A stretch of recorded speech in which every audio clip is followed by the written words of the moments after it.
جو قرآن حکیم میں فرمایا ہے کہ ان اللہ یحب المحسنین، بے شک اللہ احسان کرنے والوں سے محبت فرماتا ہے، تو وہ احسان کون سا ہے جس کے بارے میں حکم کیا گیا ہے؟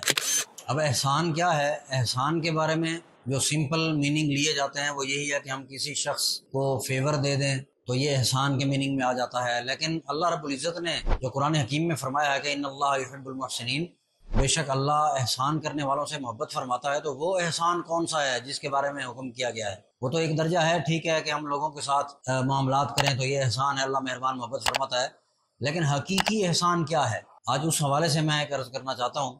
حدیث جبرائیل ہے، بخاری شریف میں حدیث پاک موجود ہے، حضور علیہ السلام نے فرمایا، حضرت عمر فاروق رضی اللہ تعالیٰ عنہ راوی ہیں کہ سیدنا جبرائیل علیہ السلام حاضر خدمت ہوئے بشری شکل میں، تو حضور علیہ السلام نے وہاں ارشاد فرمائی، انہوں نے سوالات کچھ کیے تو حضور نے جوابات ارشاد فرمایا، عرض کیا رسول اللہ صلی اللہ علیہ وسلم مال اسلام، و اسلام کیا ہے؟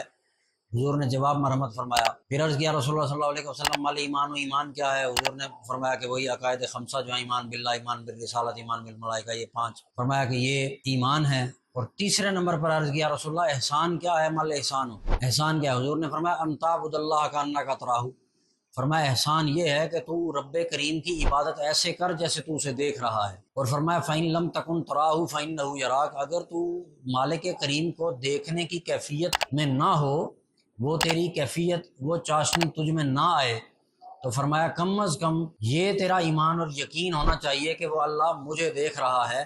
یہ 2 چیزیں ہیں احسان کی۔